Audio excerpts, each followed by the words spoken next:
Hello everybody and welcome to a brand new Elder Scrolls Online news video. Today guys, we got patch 6.0.2 on the PTS, and with it comes some not so many changes. Unlike before, what we're used to. It's kind of weird. So it's just basically the Somerset celebration has been added to the testing this week. Kinds Aegis Trial has had some fixes, the Antiquity system had some fixes, and some item sets were adjusted. And this week they're taking the PC EU characters over to PTS, and the approximate download is 458 megabytes. So let's go ahead and get into this.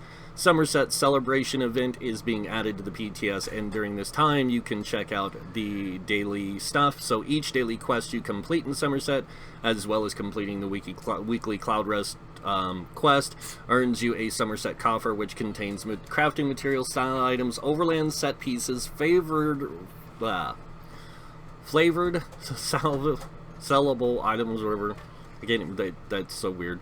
And chances to add valuable Somerset motives and outfit style pages.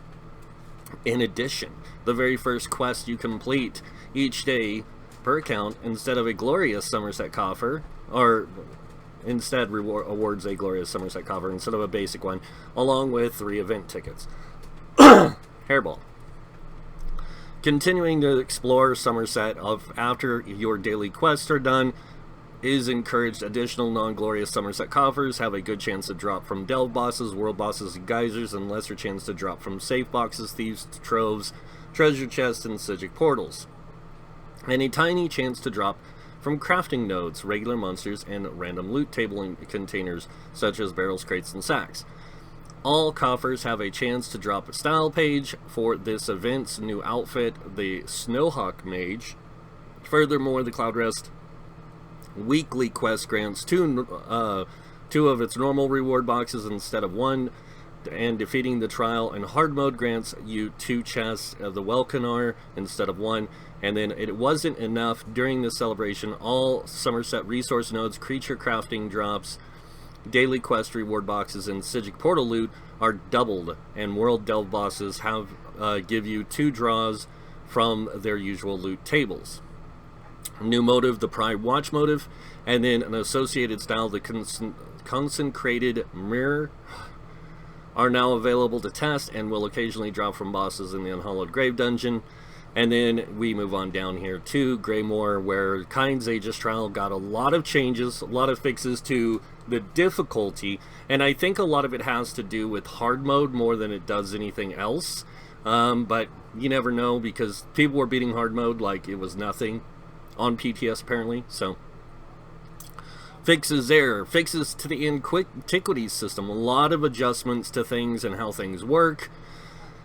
Again, you guys can check the link in the description below for the PTS patch notes and read through these yourselves. I'm not going to go through all this, it's a lot of stuff.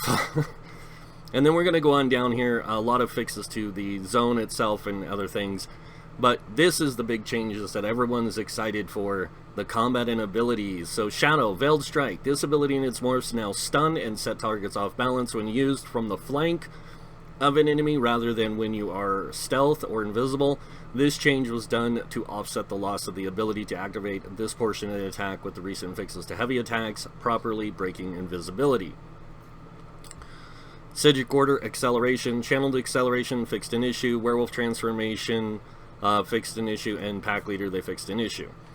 Itemization and item sets. Now this is where the biggest amount of changes are affecting this. Now a lot of these are the Antiquity sets, and then there's a few non-Antiquities items in here. So Bloodlord's Embrace, this set now grants 1535 magic when it procs, up from 685. This will allow the set to be much stronger for targets who do not block frequently, while still ensuring it grants a sizable return for those who block off the 250 millisecond cost cooldown. Malakath's Brand of Brutality, this set excuse me, another hairball. This set no longer allows artillery burst to critically strike. That kind of sucks, but okay. Merciless Charge, this set now continuously activates the Stampede through the bar swap. Now this is the it's one of the arena weapons. I want to say it's the Asylum weapon, but I could be wrong. It could be the Maelstrom weapon, I think. So, Spectral Cloak. This set now persists its refresh capabilities while bar swapping due to the large amount of effective power. This allows you to keep up potentially and indefinitely. We will closely monitor this effect. The total power engagement will address it accordingly. Okay. The one everyone's upset about. Staun's Favor. So this set now grants 5,312 physical and spell penetration for 10 seconds when you damage an off-balance enemy, rather than passively granting you 11,130 of each versus off-balance targets. This allows the set to be rein in much tighter in power, and by not being bound off of the off-balance cooldown, since it can refresh at any time you meet the conditions, similar to Armor of Truth. So they did nerf the set. But for good reason. It was overpowered as it was, and they brought it down in line, in my opinion, to match other things. But this is still a lot of physical and spell pen. I mean, that is a lot. Threshing Stranglers. This set now decreases your healing taken and effectiveness to damage shields by 2% per stack, as well to increase the risk of constantly staying at high stacks. Risk versus reward of a set. Wow. Interesting.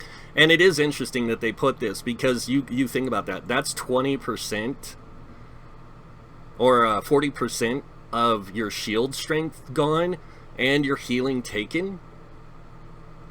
That makes you a severe glass cannon. Like, severe. Like, you could die in one hit. That's crazy. So please note that this set has its opt-out mechanic of activating crouch or invisibility to immediately remove your stacks. Basically to make it so you don't die, and additional layers of security to prevent you from going past 20 stacks. Viral's Command and Perfected Viral's Command. This set now affects up to 12 targets, up from 6. Winter's Respite. They fixed this with the Necromancer Tethers. That is awesome. Zon's fixed an issue where if this set was proc burning, the damage increase would also apply to the status effect. So that's a good thing they fixed. And pretty much that's it, because the rest of this is just fixes and stuff to the rest of the stuff. And that is our 6.0.2 patch notes. Now, normally during this time of the year, or this time of the PTS cycle, on any update, the third patch notes is always the largest. This is always the ones that almost sometimes match what they do at the launch. And the reason for that is because normally they're adjusting whole classes and skills and all this kind of stuff. This is what we've seen over the years. They're not doing that this time. This is just adjusting what they're adding to the game with Greymoor. So this is just new sets, the set changes, things like that, and voila, we're done. I mean, it's like, it's completely unusual for us content creators who make these videos and say, hey, we're going to talk about the new patch notes, yeah. And then we get in here, we're like, what? There's nothing to talk about. Like, there isn't. And it's truly weird. So compliments to the devs for confusing us as content creators, because you guys did a good job of it. And it is weird. So, but that's it for the patch notes, guys. Hope you guys enjoyed the video.